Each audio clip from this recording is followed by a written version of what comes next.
Building తీసుకోపో అప్పుకోయా అప్పుడేనా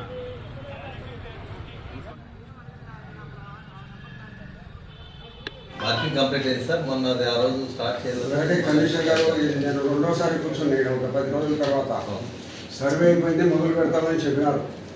ఎవరైనా బీజేపీ మన బీజేఆర్ కాంప్లెక్స్ దగ్గర ఆ రోజు మళ్ళీ ఎవరో పండుగలు వస్తున్నాయి పోలీసులు అందరూ మేము రాలేము వాళ్ళని ఉన్నారు వీళ్ళని ఉన్నారు ఇవన్నీ కుదరవు కమిషనర్ గారు. ఎక్కడ ఎత్తుకుంటే కూడా నత్తనడక నడుస్తుంటే వాళ్ళు టౌన్ ప్లానింగ్ వాళ్ళు అది ఆ పొరపాటు సర్వే చేయమంటేనో ఇక్కడ మొదలు పెట్టినారేమో ఊరికే పెట్టేది నువ్వే కదా చేయాల్సినవి. పోలీస్ ప్రొటెక్షన్ పెట్టి తీసేయి, పోలీసుకు రాయండి మీరు. కూడా మాట్లాడారు సార్. మేము వాళ్ళే కమిషనర్ గారు ఊరికే మాట్లాడినాను చెప్పినాను అనేది కాదు. వర్క్ డన్ అని జరగాల. ఎంట్రీ లేదనే పాయింట్ దగ్గర ఆగినారు సార్. ఇప్పుడు వేరే ఒకటి చెప్తున్నారు మీరు సాగులు వినదలుచుకోవడం లేదా? మీరు చెప్పే ప్రతి సాగులు కుంటి సాగులు ఇవన్నీ. పని చేయాలంటే మార్గం వేరు ఉంటుంది, ఆ టెంపర్తనం వేరు ఉంటుంది. మీరందరూ ఏమో అలవాటు పడిపోయినారు. ఏం పని చేయాలనేది సీరియస్గా తీసుకొని పొద్దుటూరులో పని చేయాలా, మనము జీతాలు తీసుకుంటాం పని చేయాలనే ఆలోచన మీకు ఎవరికి లేదు. రోజుల మాదిరి జరిగిపోతున్నాయి. గతంలో మున్సిపాలిటీలో మాదిరి మాకు జరిగిపోతుంది. వాళ్ళని పట్టుకుంటాను వీళ్ళని పెట్టుకుంటాను మేము పైరవీలు చేసుకుంటుంటే ఉన్నామనే వాళ్ళు ఎవరైనా ఉంటే దయచేసి వెళ్ళిపోండి. పని చేసేటట్టు వాళ్ళు ఉండండి, పని చేయాలా. డ్యూటీస్ ఏమి ఉన్నాయో డ్యూటీస్ చేయాలా. అందుకే అడిషనల్గా ఏమైనా మీకు కొత్త పనులు చెప్తానవా? 2-3 రోజుల్లో కలెక్టర్ గారు కూడా మీటింగ్ పెడతాను మళ్ళీ పొద్దుటూరులో. నేను చెప్పిన విషయం పొద్దుటూరులో ఏం జరగడం లేదని. That is your duty. Supporting cadre మాత్రమే. సపోర్టింగ్ క్యాడరు మేము అతను టౌన్ ప్లానింగ్ వాళ్ళ వెనక మేము ఒకటి చెప్తాను చూడండి. మున్సిపాలిటీలో ఒక పని చేస్తూ ఉన్నారంటే టోటల్ మున్సిపాలిటీ అతను వెనక ఉండాలి. సపోర్ట్ ఇవ్వాలా, అది ఇవ్వాలి కదా. ఇచ్చే వాళ్ళతో చేయించాలి కదా. నువ్వు మున్సిపల్ కమిషనరు ఏం చేస్తామని ఉన్నారు? 2 రోజులు చేస్తామని ఉన్నారు. ఒకటి బాధ నువ్వు ఇవన్నీ నాకు మాటలు విన్నాను. మనకు పని జరుగుతుందా? మాట్లాడినా పోయినా వచ్చినానే కాదు, పని జరుగుతుందా? పని జరగాలి కదా, పని చేసేదానికి కదా మనం మాట్లాడుకుంటాంటే ఇక్కడ కూర్చొని. దేనికోసం మాట్లాడుతున్నా మనము?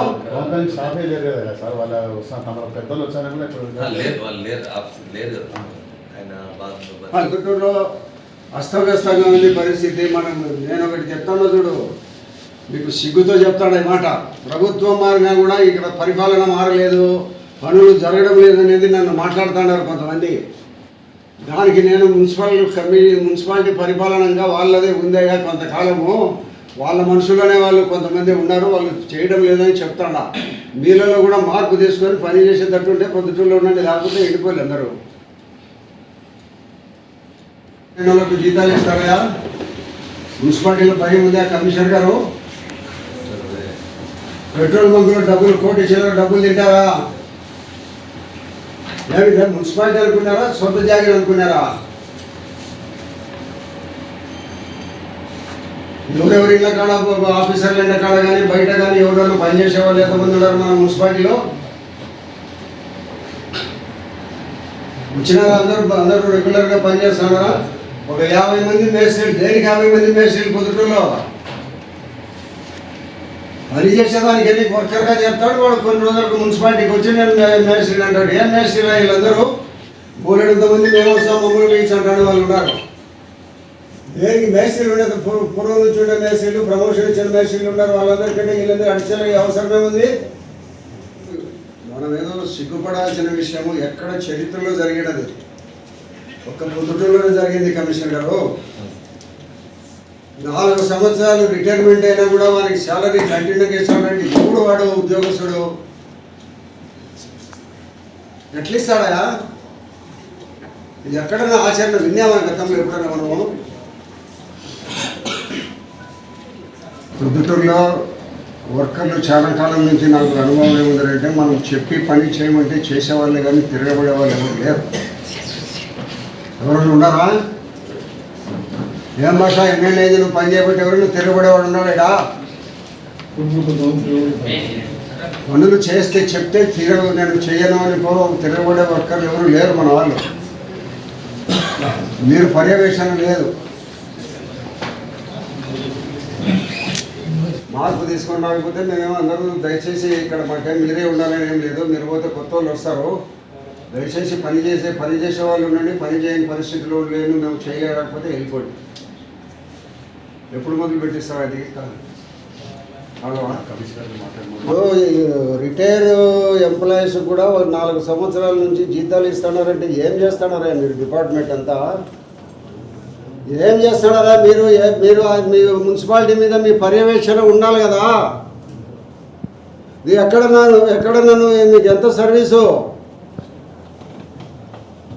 నువ్వు ఇక్కడ కాదా, నువ్వు ఒక నిమిషం నువ్వు ఉద్యోగంలో చేరి ఎన్ని ఏళ్ళు అయింది?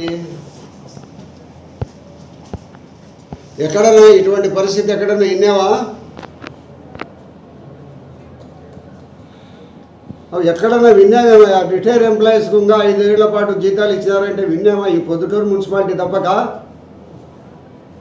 అవునా? మీరేమి యాక్షన్ తీసుకున్నారు? వాడు ఇచ్చిన వాళ్ళపైన ఏమి యాక్షన్ తీసుకున్నారు? ఇప్పుడు ఒకటి చెప్తా చూడు, మీ యాక్షన్ అవన్నీ వచ్చేటప్పటికి రోగి చచ్చిపోతాడు. ఇప్పుడు 1,20,00,000 మన పెట్రోల్ బంకులో డబ్బు తినపడితే దాని మీద ఏమి యాక్షన్ లే. ఇప్పుడు ఒక నిమిషం మీరు వినండి, నేనేం చెప్తానంటే ప్రజలు ఏమనుకుంటా, వీళ్ళకు కూడా ముట్టింది అనుకుంటున్నారు. నేనేం నమ్మడం లే ఆ మాటను. మీరు యాక్షన్ తీసుకోకుండా పోయే దాంట్లో అది అనుకునేదానికి అవకాశం ఉంది.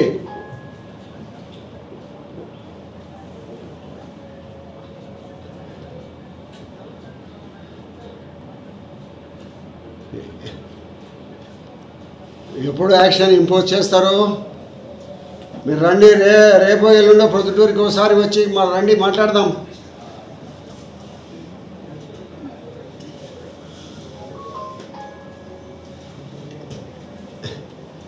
అయ్యా నువ్వు ప్రభుత్వం పెట్టే మీటింగులన్నీ అన్నీ కూడా డెవలప్మెంట్ కోసమే. మరి డెవలప్మెంట్ మనం చేస్తా అంటే మీటింగ్తో ఏం ఉండిపోతేనే పోతేనే. రండి బాబు, నాకు ప్రొద్దుటూరు మున్సిపాలిటీ అద్మాన పరిస్థితులు ఉంది. ఎవరు పనిచేసే పరిస్థితులు లేరు. పాతగా ఉండబడిన కౌన్సిలర్లు సొంత జాగిర్ మాదిరి వాడుకున్నారు దీన్ని. అట్లా వాడుకున్నారు కాబట్టి ఈడేమి ఉండబడిన ఎంప్లాయీస్ అందరూ ఏమవుతుందిలే, పని చేయకుండానే పోతారు. మా ప్రభుత్వంలో పని చేయని వాళ్ళను ఉపేక్షించేదిలే. రండి, మీరు మాట్లాడదాంలే, రండి. ఇక్కడ మీరు దీన్ని మెరుగుపరుచుకుంటే బాగుంటుంది తప్పక, లేకపోతే